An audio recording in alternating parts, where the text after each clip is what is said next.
ಸಮಿತಿ ಮಾಡಕ್ಕೆ 2 ತಿಂಗಳು ಬೇಕಾ? ಆಮೇಲೆ ಅವ್ರು ಡಿಸಿಷನ್ ತಗೊಳಕ್ಕೆ 2 ತಿಂಗಳು ಅನ್ನೋದಾದ್ರೆ ತಾತ್ಕಾಲಿಕವಾಗಿ ಬಿಡದಿ ಟೌನ್ಶಿಪ್ನ ಪೋಸ್ಟ್ಪೋನ್ ಮಾಡ್ತಾ ಇದ್ದಾರೆ. ಇದ್ರ ಹಿಂದೆ ಇನ್ನೇನಾದ್ರೂ ತಂತ್ರ ಇರ್ಬೋದಾ? ಮೇಡಮ್ ನಿನ್ನೆಲ್ಲ ಮೊನ್ನೆ ಅನ್ಸುತ್ತೆ ನಾನು ಹೇಳಿದ್ದೀನಿ ಇದ್ರ ಬಗ್ಗೆ. ಇದು ಪೋಸ್ಟ್ಪೋನ್ ಮಾಡಿರ್ತಕ್ಕಂಥದ್ದು ವ್ಯಾಪಾರಕ್ಕೋಸ್ಕರ. ಈ ಪೋಸ್ಟ್ಪೋನ್ ಮಾಡ್ತಕ್ಕಂಥದ್ದು ಈಗಾಗಲೇ ಕುಮಾರಸ್ವಾಮಿ ಅವರು ಕೋಪ ಮಾಡ್ಕೊಂಡಿದ್ದಾರೆ, ದೇವೇಗೌಡರು ಕೋಪ ಮಾಡ್ಕೊಂಡಿದ್ದಾರೆ. ಈ ಕಡೆ ಈಗ ಬಿಜೆಪಿಯವರು ಹೋರಾಟಕ್ಕೆ ನಿಂತಿದ್ದಾರೆ. ಇವ್ರನ್ನೆಲ್ಲ ಸೆಟ್ರೇಟ್ ಮಾಡ್ಬೇಕಲ್ಲ, ಇವ್ರನ್ನೆಲ್ಲ ಸೆಟ್ರೇಟ್ ಆಗುತ್ತೆ, ಇವ್ರದ್ದೆಲ್ಲ ಒಳಗನೆ ಸೆಟ್ರೇಟ್ ಆಗುತ್ತೆ.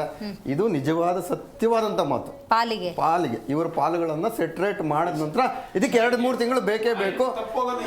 ಅದು ನನ್ನ ವಾದ, ನಂದು. ನೀವು ಹೇಳಿ, ನೀವು ಕೌಂಟರ್ ಮಾಡಿ, ನಾವೇನ್ ಬೇಡ ಅನ್ನಲ್ಲ. ನೀವು ಈ ಸೆಟ್ರೇಟ್ಗೋಸ್ಕರ ನಾನು ಏನ್ ಸೆಟ್ರೇಟ್ ಹೇಳ್ತಾ ಇದ್ದೀನಿ, ನೀವು ದುಡ್ಡು ಕೊಡ್ತಾ ಇದೀನಿ ಅಂತ ಹೇಳ್ತಾ ಇದ್ದೀರಾ? ನಾನು ಹೇಳ್ತಾ ಇದ್ದೀನಾ? ನೀವೇನಾದ್ರು ವಜ್ರ ಕೊಡ್ತಾ ಇದ್ರೆ ವೈಡೂರ್ಯ ಕೊಡ್ತಾ ಇದ್ರೆ ಅಂತ ಹೇಳ್ತಾ ಇದ್ದೀನ? ಸೆಟ್ರೇಟ್ ಹೆಂಗ್ ಸೆಟ್ರೇಟ್ ಮಾಡ್ತಾರೆ ಅವ್ರು ಮಾಡ್ಕೊಂತಾರೆ. ಅವ್ರಿಗೆ ವ್ಯಾಪಾರಿಗಳು ಅದ್ರ ಖಂಡಿತವಾಗೂ ಮಾತಾಡ್ತಾ ಇದೆ. ಈಗ ಇಲ್ಲಿ ಇರ್ತಕ್ಕಂಥದ್ದು ವಾಸ್ತವಿಕತೆ ಬೇರೆ ಇದೆ. ಅಲ್ಲಿರ್ತಕ್ಕಂಥ ರೈತರು 70% ಇಲ್ಲ 50-60% ಕೊಡೋದಕ್ಕೆ ರೆಡಿ ಇದ್ದಾರೆ, 50-60% ಕೊಡೋದಕ್ಕೆ ರೆಡಿ ಇಲ್ಲ. ಈ ಒಂದು ಹಿನ್ನೆಲೆ ಇದೆ. ಇದು 2 ತರ ಹಗ್ಗ ಜಗ್ಗಾಟ ಇದೆ.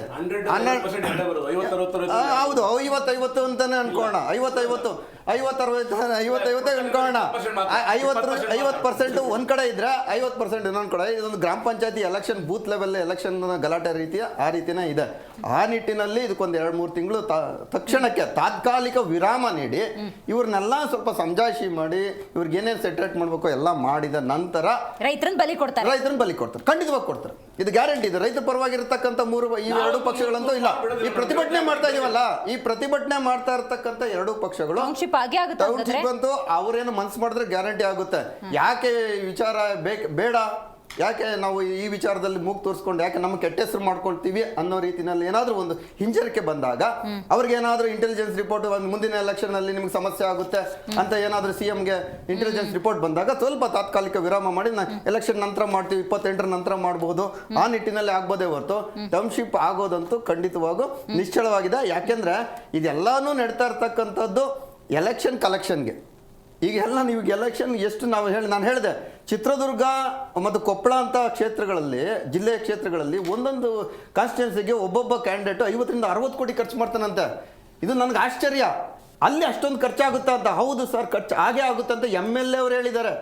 ನಾನು ಅವ್ರ ಹೆಸರು ಹೇಳೋದಕ್ಕೆ ಬಯಸೋದಿಲ್ಲ, ನೇರವಾಗಿ ಕೂತ್ಕೊಂಡಾಗ MLA ಅವರು ಹೇಳಿದ್ದಾರೆ 50-60 ಕೋಟಿ ಇವತ್ತು ಖರ್ಚಾಗ್ತಾ ಇದೆ. ಸೋಲುವಂಥವರು 50-60 ಕೋಟಿ ಖರ್ಚಾಗ್ತಾ ಇದೆ. ಇಂತಹ ನಿಟ್ಟಿನಲ್ಲಿ ಇದೊಂದು ವ್ಯಾಪಾರೀಕರಣ ಕೇಳಿದಾಗ ಈ ವ್ಯಾಪಾರಕ್ಕೆ ಈಸಿಯಾಗಿ ದುಡ್ಡು ಬರೋದು ಯಾವುದು? Real estate. ಬೇರೆ ಎಲ್ಲ ಹೊರಟೋಗಿದೆ. ಈ ಜಯರಾಜ್ ಮುಂಚೆ ಇದ್ರು ಭೂಗತ ಲೋಕ, ಆಯಿಲ್ ರಾಜ, ಇನ್ನೊಂದು ಮತ್ತೊಂದು ಏನೇನೋ ಭೂಗತ ಲೋಕ ಇತ್ತು. ಆ ಭೂಗತ ಲೋಕ ಯಾವುದೂ ಇಲ್ಲ. ಇವತ್ತಿರೋದು ಒಂದೇ ಲೋಕ, ರಿಯಲ್ ಎಸ್ಟೇಟ್ ಲೋಕ, ಭೂಮಿ ಲೋಕ. ಭೂಮಿಯಿಂದ ಕಿತ್ಕೊಳ್ಳೋದು, ದುಡ್ಡು ಮಾಡೋಂಥದ್ದು.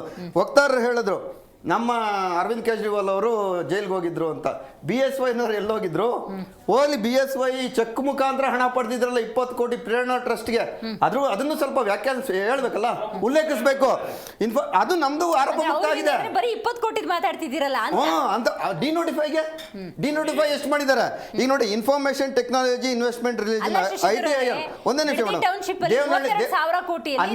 ದೇವನಹಳ್ಳಿ ದೊಡ್ಡಬಳ್ಳಾಪುರದ ಹತ್ರ ಕೋಡಹಳ್ಳಿ, ಕೊಮ್ಮಘಟ್ಟ, ಲಿಂಗನಹಳ್ಳಿ ಅಂತ ಹೇಳಿ 12,000 ಎಕರೆಯನ್ನು ನೋಟಿಫೈ ಮಾಡಿದ್ರು. ಯಾರಿದ್ದಾಗ? BSY ಅವರಿದ್ದಾಗ. ಯಾರು ಸಚಿವರಿದ್ರು? ಕಟ್ಟಾ ಸುಬ್ರಹ್ಮಣ್ಯ ಅವರು ಸಚಿವರಿದ್ರು. ಅವರ ಮಗ ಜಗದೀಶ್ ಅವರು ಕಾರ್ಪೊರೇಟರ್ ಆಗಿದ್ರಲ್ಲ, ಅವ್ರು 12,000 ಸುಮಾರು 3,000-4,000 ಎಕರೆಗಳನ್ನ ಕೊಂಡ್ಕೊಂಡೇ ಬಿಟ್ರು 15-20 ಲಕ್ಷಕ್ಕೆ. ಇಲ್ಲ ಆಗ್ಲೇ ಗೊತ್ತಿತ್ತು 85 ಲಕ್ಷ ನಿಗದಿ ಆಗ್ತಾ ಇತ್ತು. ಆ ಹಿನ್ನೆಲೆಯಲ್ಲಿ ಅವ್ರನ್ನ ಜೈಲ್ಗೆ ಹಾಕಿದ್ರು. ಅದು ಲೋಕಾಯುಕ್ತ ಕೇಸ್ ಆಯ್ತು. ಜಗದೀಶ್ ಅವರು ಜೈಲ್ಗೆ ಹೋದ್ರು, ಕಟ್ಟಾ ಸುಬ್ರಹ್ಮಣ್ಯ ನಾಯ್ಡು ಜೈಲ್ಗೆ ಹೋದ್ರು, ಕೃಷ್ಣಯ್ಯ ಶೆಟ್ಟಿ ಏನಕ್ಕೆ ಹೋದ್ರು ಜೈಲು? ಭೂಮಿಗೋಸ್ಕರ ತಾನೆ. ಯಾರು? ಜನಾರ್ದನ್ ರೆಡ್ಡಿ ಏನಕ್ಕೋಸ್ಕರ ಹೋದ್ರು? ಭೂಮಿಗೋಸ್ಕರ ತಾನೆ. ಭೂಮಿಯಿಂದ ಕಿತ್ತು ಬಗದು ದೇಶದ್ರೋಹದ ಕೆಲಸ ಮಾಡಿ ಒಂದು ಗಡಿಯ ನಿಯಂತ್ರಣವನ್ನೇ ತೆಗೆದು, ಆಂಧ್ರ ಕರ್ನಾಟಕ ಗಡಿಯನ್ನ ತೆಗೆದು ಇವರು ಅದನ್ನ ಸಾಗಿಸಿ ಚೈನಾಕ್ಕೋ ಇನ್ನೊಂದಕ್ಕೋ ಮತ್ತೊಂದು ಸಾಗಿಸಿ ಸಾವಿರಾರು ಕೋಟಿಗಳನ್ನು ಮಾಡಿದಕ್ಕೆ ಅವ್ರು ಜೈಲ್ಗೆ ಹೋದ್ರಲ್ಲ, ಅದನ್ನು ಉಲ್ಲೇಖ ಮಾಡಬೇಕಲ್ಲ. ಕಾನೂನಾತ್ಮಕವಾಗಿ ಭೂಮಿ ಅಥವಾ ರಿಯಲ್ ಎಸ್ಟೇಟ್ ಇವರು ಕಾನೂನಾತ್ಮಕದ ಒಳಗೆ ಇರತಕ್ಕಂಥ ಕಳ್ಳರು. ಕಾನೂನಿನ ಒಳಗಡೆ ಇರ್ತಕ್ಕಂಥ ಕಾನೂನನ್ನೇ ಬಳಸ್ಕೊಂಡು ಕಳ್ತನ ಮಾಡುವಂತಹ ಎಲ್ಲ ಒಂದು ಇದು ಇವ್ರಿಗೆ ಚೆನ್ನಾಗಿ ಗೊತ್ತಿದೆ, ಕರಗತವಾಗಿದೆ.